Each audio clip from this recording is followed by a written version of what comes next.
अस्सलाम वालेकुम दोस्तों, मैं हूं सजाद सरवर और आप देख रहे हैं हिस्टोरिकल मोमेंट्स। हम बात कर रहे थे खाना बदोशों और करारुल हिकम के बारे में। करारुल हिकम ने कहा, ऐसे ख्वाब तो मैं भी देखा करता हूँ। 2 चांद पहले की बात है, हमने लड़की का सौदा कर लिया था। एक बूढ़े ने कहा, खरीदार के पास रकम कम थी। हमने सोने के दिनार मांगे थे जो इसके पास पूरे नहीं थे। लड़की को हमने खेमे के अंदर बिठाकर 2 आदमी पैरे पर खड़े कर दिए, क्योंकि लड़की कहती थी कि भाग जाऊंगी। हमने पहरा खड़ा कर दिया तो इसने कहा, मेरी कोख से नाजायज़ बच्चा जन्म नहीं लेगा, इससे पहले तुम सब तबाह हो जाओगे। आधी रात को हम सब घटाओं की गरज से जाग उठे। बारिश इतनी तूफानी के खेमे उड़ उड़ कर गिरे। बिजली कड़कने लगी तो दिल दहल गए। फिर ऐसी कड़क हुई कि हम सब की चीखें निकल गईं।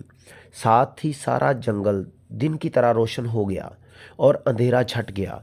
एक दरख्त का बहुत बड़ा टहन कड़कड़ाता हुआ गिरा। बार बार ज़मीन और आसमान रोशन होते और बिजली कड़कती थी। छुपने की कोई जगह नहीं थी। सब चीखे, चिल्लाते और बच्चों को ढूंढते और इन्हें सीने से लगाते फिर रहे थे। सिर्फ ये लड़की थी जो बेखौफ व ख़तर थी।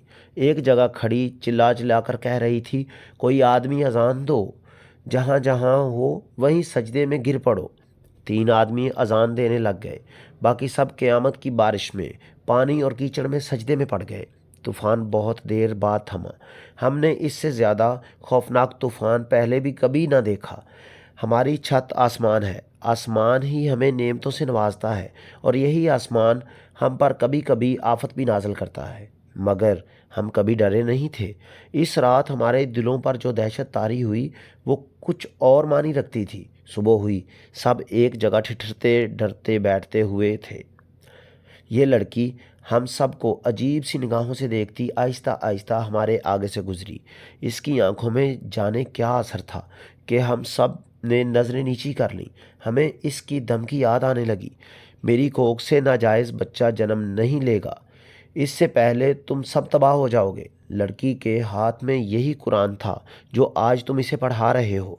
हमने खेमा संभालने और सामान इकट्ठा करने लगे और इसे खुश करने लगे। बहुत देर बाद 2 घुड़सवार आए। वो सोने के दिनार ले आए थे। उन्होंने थैली हमारे आगे फेंक कर कहा, गिन लो और लड़की हमें दे दो। मैंने थैली उठाई और घुड़सवार को देकर कहा, हम लड़की नहीं देंगे, ले जाओ अपना सोना। 2 घुड़सवार ने 2 दिनार और मेरे आगे फेंक कर कहा, और बोलो क्या कीमत लोगे? हमने लड़की ना दी। ये किसकी बेटी है? यतीम है, बूढ़े ने जवाब दिया। मेरी भतीजी है। मेरे पास लड़की की कीमत देने के लिए कुछ भी नहीं। करारुल हिकम ने खाली हाथ दिखाकर कहा, आप मुझे अल्लाह की राह में तो ये लड़की नहीं देंगे, तुम्हें हमारे पास रहना पड़ेगा। बूढ़े ने कहा, हमारे ख़ानदान में एक मर्द का इजाफा हो जाएगा। हर रात डाकुओं का खतरा रहता है। लड़की को हम छुपाए फिरते हैं। मर्द जितने ज़्यादा होंगे खतरा उतना ही कम होगा। करारुल हिकम की शादी इस लड़की के साथ कर दी गई। तुम्हें हासिल करने के लिए मैंने अपनी और अपनी आज़ादी की कीमत दी है। पहले रोज़ अल हिकम ने अपनी बीवी से कहा, मैं अपने आप को कैद में रखने वाला आदमी नहीं हूँ। मैं ये भी नहीं कहता कि मेरे दिल में तुम्हारी इतनी मोहब्बत पैदा हो गई है कि मैं आगे नहीं जा सकता। तुम्हारे चचा ने मुझे तुम्हारे मुतल्लिक सब कुछ बताया था और कहा था कि मैं तुम्हारे साथ शादी कर लूँ और यहीं रहूँ। अगर किसी वक्त मेरा दिल यहाँ से अचाट हो गया तो मेरे साथ चलोगी? क्या मैंने आपको खुदा और उसके रसूल सल्लल्लाहु अलैहि वसल्लम के नाम पर अपना खामद कबूल नहीं किया? इसकी बीवी ने जवाब दिया, मेरा जीना मरना आपके साथ है। ये लोग अब मुझे अपना कैदी नहीं बना सकते। मैंने आपको देखा था तो मेरे दिल ने कहा था कि ये आदमी तुम्हें अपनी बीवी बनाना चाहे तो इसे कबूल कर लेना। सुना है तुम कहती हो कि तुम्हें जंगल में एक सफ़ेद रेश नौरानी सूरत बुज़ुर्ग मिले थे जिन्होंने तुम्हें कहा था कि तुम एक बच्चे को जन्म दोगी जो भटके हुए इंसानों को रास्ता दिखाएगा। वो हंस पड़ी और बोली, ये मेरी ख्वाहिश है कि ऐसे बच्चे को जन्म दूँ। ये ख्वाहिश इतनी शदीद है कि मुझे आवाज़ें सुनाई देती हैं कि तेरी नस्ल का एक आदमी जो तेरा बेटा भी हो सकता है, तेरे बेटे का बेटा भी हो सकता है, राह हक में अपना इतना नाम पैदा करेगा कि दुनिया उसे भूल नहीं सकेगी। तुम नहीं जानती कि गरीबों की औलाद बातल शिकन नहीं शिकम परवर हुआ करती है। अल हिकम ने कहा, यही काफ़ी है कि खुद حق پر رہو اور باطل کی کشش سے بچو۔ ہمارا بیٹا خانہ بدوش ہوگا، اس کا بیٹا بھی خانہ بدوش ہوگا، یا کسی امیر کے گھر کے کسی غلیظ کام پر نوکر ہوگا۔ خواہش جو پوری نہ ہو سکے وہم بن کر انسان کا دل بہلائے رکھتی ہے۔ الحکم نے کہا، اس روز تم میری غلطی درست کرنے آئے تھے۔ بیوی نے کہا، تم نے مجھے ان آیتوں کا ترجمہ سنایا کہ ابراہیم نے اپنے باپ سے کہا کہ آپ بتوں کو کیوں پوجتے ہیں جو نہ بول سکتے ہیں نہ سن سکتے ہیں؟ میرے ساتھ ہو جائیں، میں آپ کو سیدھی راہ لے چلوں گا۔ یہ الفاظ میرے دل میں اٹک گئے۔ اس کے بعد میں قرآن نہیں پڑھ سکی۔